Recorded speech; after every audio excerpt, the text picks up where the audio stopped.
दोस्तों, आज के इस वीडियो में मैं आपको जो वीकली एक्सपायरी या तो मंथली एक्सपायरी होती है उस दिन आपने कैसे ट्रेड करना है और आपका जो कैपिटल है, समझो आपने अगर 10,000 इसमें लगाया है तो उसका 40 या 50,000 कैसे होता है।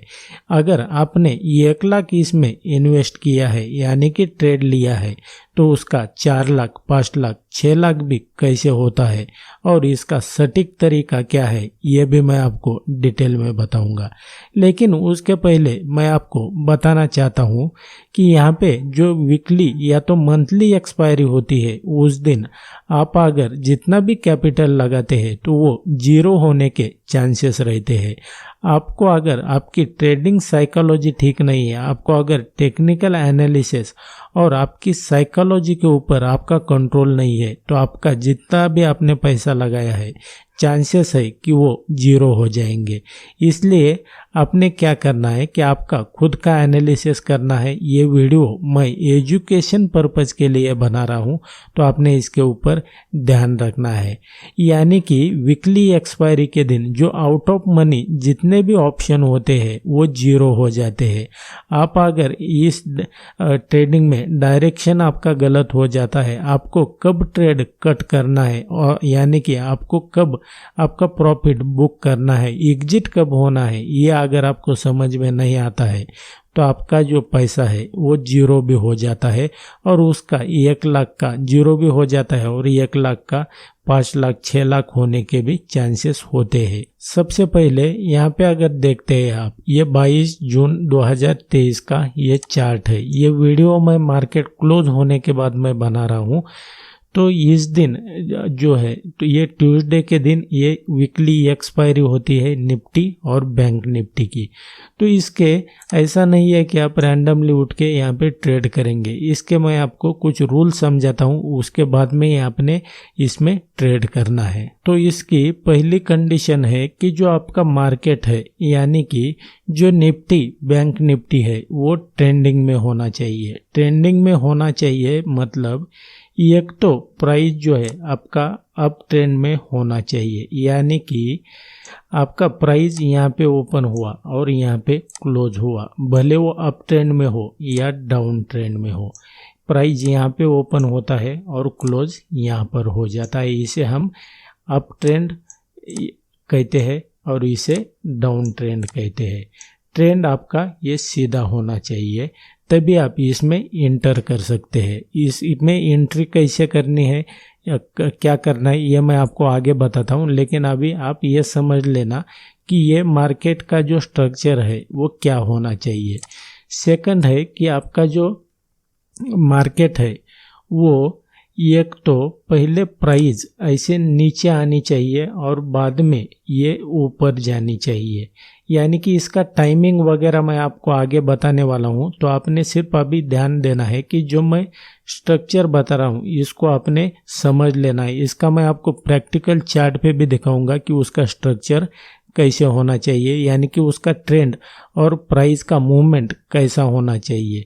तो यहाँ पे अगर देखते हैं तो प्राइस ऐसे आता है और कुछ वक्त के बाद प्राइस ऊपर चला जाता है, या तो प्राइस ऐसे ऊपर जाता है और नीचे आ जाता है। तो इसमें ट्रेड कैसे करना है ये एक स्ट्रक्चर आपने मार्केट का जो स्ट्रक्चर है ये होना चाहिए। अब ट्रेड कब नहीं करना है ये मैं आपको बताता हूँ। ये जो स्ट्रैटेजी है, ये जो तरीका है, ये कब काम नहीं करता है ये मैं आपको बताता हूँ।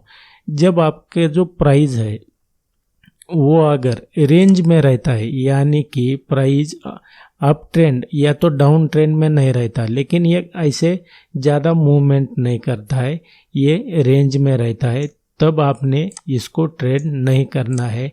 ये तो ये स्ट्रक्चर में काम नहीं करेगा। अब मैं आपको जो है तो कुछ इसका प्रैक्टिकल चार्ट का एग्जांपल बताता हूँ कि ये कैसा स्ट्रक्चर होना चाहिए, मार्केट का ट्रेंड कैसा होना चाहिए, आप तभी इसमें एंट्री करना है। जैसा मैंने आपको बताया कि जो मार्केट है तो वो एक ट्रेंड में होना चाहिए, यानी कि मार्केट यहाँ पे ओपन हुआ, यहाँ से पूरा दिन जो है तो ये मार्केट ऊपर रहा, यानी कि ओपन यहाँ पे हुआ और क्लोज मार्केट यहाँ पे हुआ।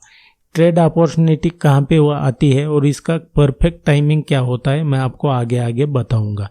लेकिन ट्रेंडिंग का मतलब होता है ये, यानी कि एक ही डायरेक्शन में अप ट्रेंड में हो या तो डाउन ट्रेंड में हो, मार्केट एक ही डायरेक्शन में चला जाता है तभी आपने इसको ट्रेड करना है। इसकी सेकंड कंडीशन है कि मार्केट आपका जो है तो ये इसने रिवर्स कब होना चाहिए और उसका ट्रेंड डायरेक्शन क्या होना चाहिए। मार्केट जो है तो ये यहाँ पे ओपन हुआ और यहाँ तक ट्रेड किया इसने और कुछ वक्त के बाद में यहाँ से इसने रिवर्स ले लिया, तो ये प्राइस मूवमेंट ऐसा होना चाहिए, ऐसा या तो अप ट्रेंड में या तो डाउन ट्रेंड में, लेकिन ये प्राइस ने ऐसा मूवमेंट देना चाहिए। अब ये ट्रेंड के बारे में हुआ। अब आपको ट्रेड कब नहीं करना है इसके बारे में मैं आपको बताता हूँ। जैसा कि मैंने आपको बताया कि आपको ट्रेड कब करना है, लेकिन अब ट्रेड कब नहीं करना है और ये उस वक्त मार्केट का क्या डायरेक्शन होता है, यानी कि जो प्राइस होता है वो कैसे बिहेव करता है। तो आपने कभी भी ध्यान में रखना है कि प्राइस ज़्यादा अगर मूवमेंट नहीं कर रहा है तो आपने ट्रेड नहीं करना है, यानी कि ये रेंज में ट्रेड प्राइस मूवमेंट दे रहा है तो आपने उसमें ये जो स्ट्रैटेजी है, ये जो तरीका है, इसमें काम नहीं करेगा। सबसे पहले हमने क्या करना है कि वन डे की टाइम फ्रेम पे जाना है। यहाँ पे जो इम्पोर्टेंट सपोर्ट या तो रेजिस्टेंस के लेवल है उसको हमने पहले तो मार्क करना है, ताकि प्राइस जैसे ही वहाँ पे आएगा तो ये वहाँ पे हमें क्या रिएक्ट करता है और क्या प्राइस एक्शन बताता है ये हमें समझ में आता है। तो यहाँ पे अगर देखेंगे तो ये निफ्टी का ऑल टाइम हाई है, इसे हमने मार्क कर देना है। उसके बाद में ये 5 मिनट की टाइम फ्रेम पे जाना है। टाइम फ्रेम पे 5 मिनट के जाने के बाद आपने क्या करना है कि आपका जो CPR है उसको ऑन कर देना है, ये बाकी के लेवल अपने आप आ जाएंगे। और यहाँ पे अगर देखते हैं तो यहाँ से इसने रिवर्स क्यों दिया, तो यहाँ पे जो है तो ये प्रीवियस डे का लो का लेवल है यहाँ पे, और यहाँ पे जो हमने अभी वन डे की टाइम फ्रेम पे यहाँ पे हमने ये लेवल मार्क किया था जो कि ऑल टाइम हाई है। तो प्राइस ने क्या किया कि यहाँ पे अगर देखते हैं आप यहाँ पर, तो ये पहली बार रेजिस्टेंस यहाँ पे फेस किया, प्राइस नीचे आ गया, फिर दोबारा यहाँ पे रिटेस्ट किया और फाइनली प्राइस नीचे आ गया। यहाँ पे प्रीवियस डे का जो लो है वहाँ पे इसने सपोर्ट ले लिया और प्राइस ऊपर चला गया। यहाँ पे फिर रेजिस्टेंस फेस किया, वीकली जो हाई है वहाँ पे, और प्राइस नीचे चला गया।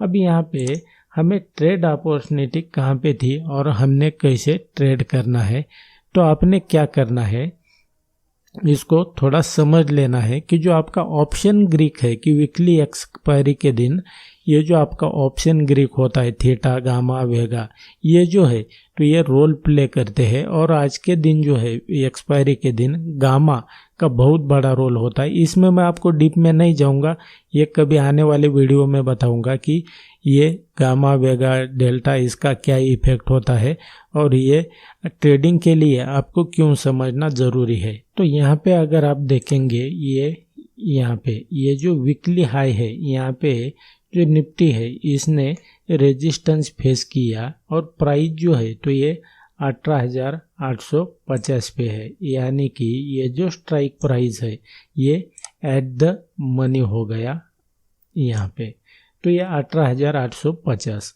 उसके बाद में नेक्स्ट स्ट्राइक प्राइस आता है पुट साइड 18,800, 18,750 और 18,700।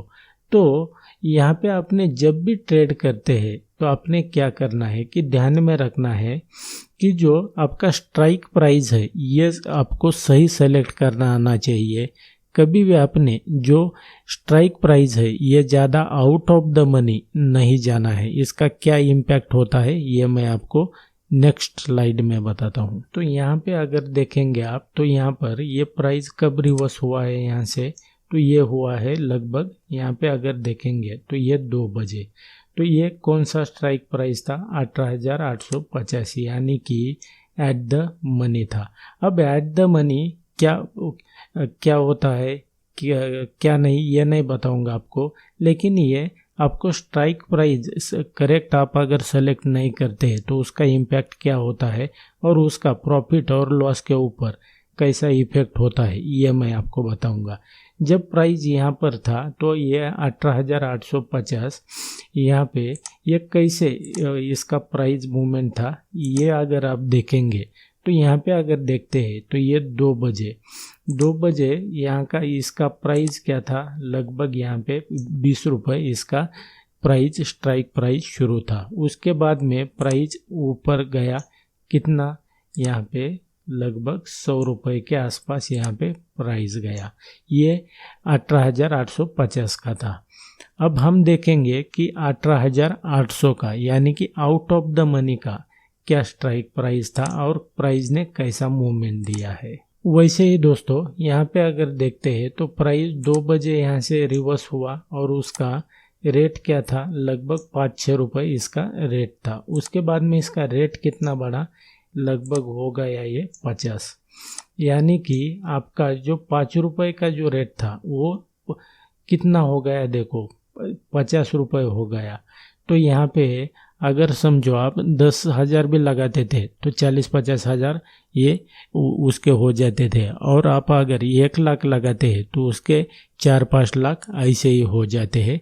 लेकिन ये तो 18,800 ये आउट ऑफ द मनी हो गया। तो आपने स्ट्राइक प्राइस कैसे सेलेक्ट करना है ये भी मैं बताता हूँ। अब हम देखते हैं 18,750 जो कि बहुत आउट ऑफ द मनी है, यानी कि बहुत दूर का प्राइस है। तो इसका प्राइस के ऊपर कैसे इम्पैक्ट होता है वो भी हम थोड़ा देखते हैं। ये देखेंगे तो यहाँ से प्राइस 2 बजे रिवर्स हुआ, तब इसका रेट क्या था, लगभग 3 रुपये इसका रेट था। ये ऊपर भी चला गया लेकिन इसका रेट उतना बढ़ा क्या जितना 18,850 या 18,800 का बढ़ा था, नहीं बढ़ा। इसका रेट कितना हुआ, 3 रुपये का, ज़्यादा से ज़्यादा 15 रुपये हो गया। तो इससे हमें क्या समझ में आता है कि जो एक्सपायरी जैसे जैसे नज़दीक आएगी तो जो आपकी जो स्ट्राइक प्राइस है तो आपने वो एटीएम या तो ज़्यादा से ज़्यादा आपने एटीएम के बाद में सेकंड या थर्ड स्ट्राइक प्राइस आपने सेलेक्ट करनी है। यानी कि समझो 18,850 पर ये प्राइस ये एट द मनी है, ट्रेड कर रहा है, तो आपने ज़्यादा से ज़्यादा क्या करना है, आपने 18,800 या तो आपने यहाँ पे अगर देखेंगे 18,750 ये स्ट्राइक प्राइस आपने सेलेक्ट करना है। यानी कि ज़्यादा आउट ऑफ द मनी जाएंगे तो आपको वो प्राइस में निफ्टी बैंक निफ्टी में तो प्राइस बढ़ेगा, लेकिन आपका आउट ऑफ द मनी होने की वजह से आपका जो प्रीमियम है वो नहीं बढ़ेगा और अल्टीमेटली वो आउट ऑफ द मनी होने की वजह से वैसे भी जीरो हो जाएगा।